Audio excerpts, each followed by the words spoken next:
Eto ang pinakamainit na balita ngayon mga kababayan. Natakot na o natakot na nga ba itong mga mambabatas mga kababayan? O nagdadalawang isip na silang suportaan ang panukalang impeachment laban kay VP Sara Duterte mga kababayan, no? O nakukulangan nga lang ba sila sa binayad ni Tamba at gusto ng dagdag? Ano sa tingin nyo mga kababayan? Yan ang mainit na pag-uusapan natin ngayon, pero bago yan, kung ikaw ay bago pa lang dito sa News Info PH ay huwag mong kalimutan na mag-subscribe at pindutin ang bell button para lagi kang updated sa mga videos na ating i-upload araw-araw mga kababayan. So ito na nga mga kababayan, no? 2 linggo na lang ay magbabalik session na ang Kongreso. Ngunit wala pa rin katiyakan kung uusad nga ba ang impeachment complaints na inihain nila laban kay VP Sara Duterte mga kababayan, no? At ayon nga dito sa isang political analyst mga kababayan ay posibleng nagdadalawang isip na ang mga mambabatas na ito mga kababayan kung susuportahan nga ba nila ang panukalang impeachment laban kay VP Sara Duterte mga kababayan, no? So dahil nga mga kababayan, alam nilang marami pa rin ang mga sumusuporta dito sa mga Duterte mga kababayan. So sabay-sabay nating panoorin ito. So malaking sugal din yan on the part of the lawmakers. Kung Malaking sugal ito para sa part ng mga lawmakers mga kababayan. na out in the open ito Duterte family kasi somehow meron pa rin mga supporters yan, ano? Yun ang sinasabi ko sa inyo mga kababayan, no? Napakarami pa rin supporters sa mga Duterte at yun nga mga kababayan, no? Isang malaking gusali ang mangyayaring babanggain itong mga bayarang congressman na ito. Kaya posible nga nagdadalawang isip na ang mga to mga kababayan, no?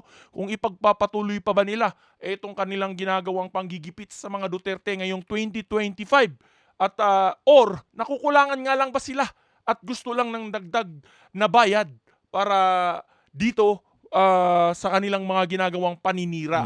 Kung babanggain nila out in the open ito Duterte family kasi somehow meron pa rin mga supporters yan, ano? So, yan yung sabi ni Professor Dennis Coronacion mga kababayan. Supporters yan, ano? Nag-aalangan ang ilang mambabatas kung tuluyang babanggain si Vice President Sara Duterte sa pamamagitan ng paghahayag ng suporta sa mga impeachment complaint na inihain sa Kamara. Ayon sa political science professor na si Dennis Coronacion, tiyempo na malapit na ang midterm elections, kaya naman magdadalawang isip ang mga re-electionist lawmakers dahil na rin sa mga natitirang Duterte supporters. Yun. Sa latest survey na even though malaki ang binaba sa survey numbers ni Vice President Sara Duterte, makikita mo na may mga natitira pa rin supporters, lalo na sa Mindanao. Bukod dito, kulang na rin sa panahon ng Kamara para talakayin pa ang impeachment complaints. Dagdag pa ang naging posisyon ni Pangulong Ferdinand Marcos Jr. na hindi pagsang-ayon sa hakbang na ito laban sa Vice Presidente. Sa pagbabalik nila, after na kanilang break, tingin ko kulang na rin sila sa oras. So narinig ko mga kababayan, kulang na sila sa oras at natatakot nga sila kasi yung iba re-electionist ngayon, no? Tatakbo ulit sa kanilang posisyon, no? At alam naman nila na marami ang mga supporters pa rin ng Duterte. Standing order ng President, baka hindi sila magkaroon ng special session para dyan, para sa impeachment complaints.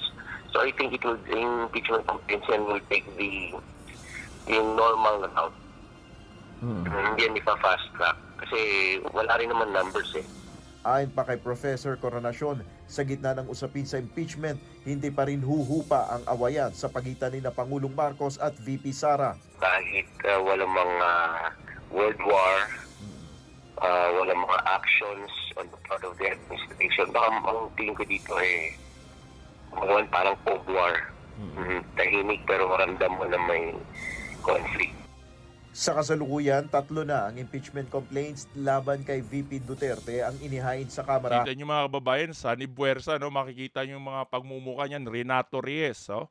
Tingnan nyo mga kababayan, no? Si Renato Reyes, Franz Castro ng mga NPA, yan yung mga nagrarally kalaban ang mga Marcos. Sino pa dyan? No? Ilang mga kongresista, puro mga NPA yan, yung mga nakbayan at Gabriela. Yan yung mga NPA na dapat matanggal na diyan sa ating